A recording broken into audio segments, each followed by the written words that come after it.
I can still see the smirk on his face as clearly as the day it happened. He leaned against the conference table, looked at all of us with complete confidence, and said, "Times are tough. You all need to accept less. This is the new reality."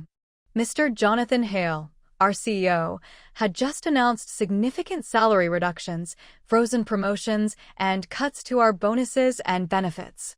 This came only weeks after we had delivered the best financial results in the company's 15-year history.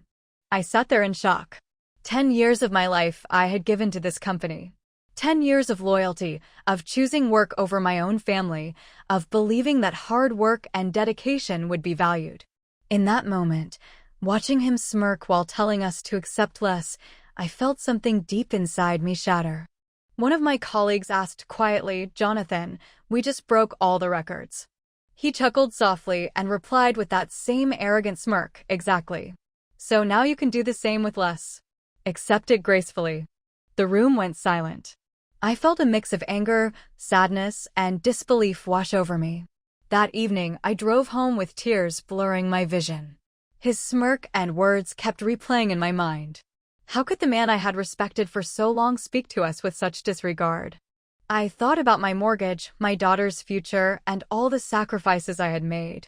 But what I didn't know that painful night was that his cold smirk and demand for us to accept less would become the catalyst that changed everything. His words didn't break us.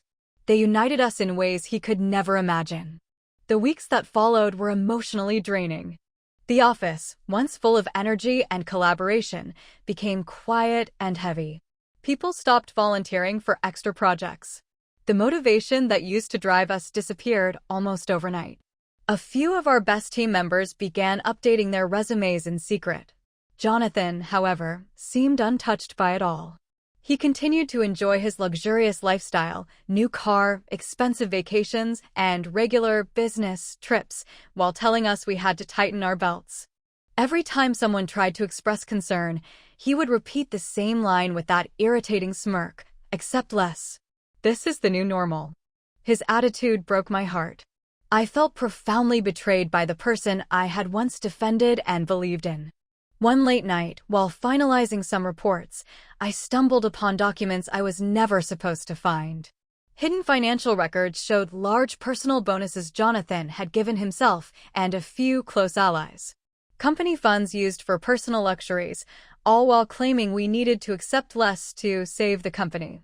I sat there staring at the screen with tears streaming down my face. The betrayal was complete.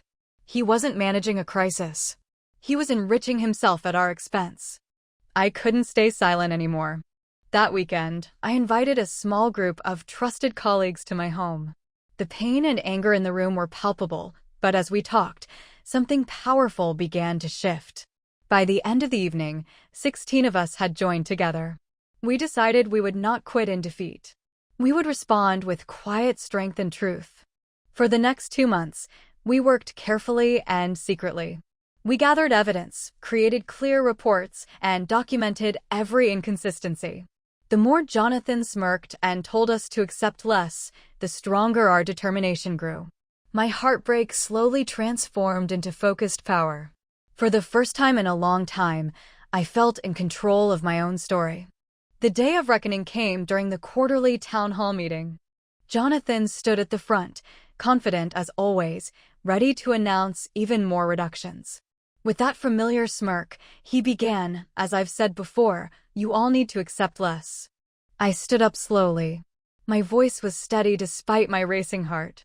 "Jonathan, before you continue, the team has something we need to share with everyone." I connected my laptop to the projector. One by one, the slides appeared on the large screen for the entire company and board members to see his personal bonuses, the hidden expenses, the real financial picture he had been concealing.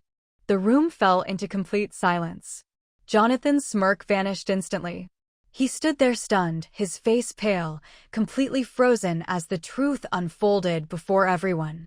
He tried to speak but could only stammer. This is misleading." But it wasn't. One by one, my colleagues stood up and calmly added their evidence. The truth was overwhelming. The board immediately called an emergency meeting. Within 3 weeks, Jonathan Hale was removed as CEO. The unfair cuts were reversed, benefits were restored, and the company issued compensation to repair the damage. New leadership promised a culture of respect and fairness. The last time I saw him, he was packing his belongings. No more smirk. No more arrogance. Just a broken man who had finally been exposed. As he walked past me, I looked him in the eyes and said softly, "We accepted less for long enough, Jonathan. Now it's your turn." Today, I still work at the company, but everything feels different. There is dignity, appreciation, and real fairness. We proved that when people come together with courage and truth, even the most arrogant can be held accountable. If there's one lesson I want you to take from my story, it's this: never let anyone convince you that you must quietly accept less than you deserve. Your worth is not negotiable. Your loyalty should never be used as a weapon against you. Sometimes the most powerful response isn't anger or loud confrontation. It's quiet unity, undeniable truth, and dignified strength. Thank you for listening to my story. If you've ever been told to accept less than your worth, know that you are not alone. Drop a comment below and share your thoughts. Stay strong, stay worthy, and never be afraid to reveal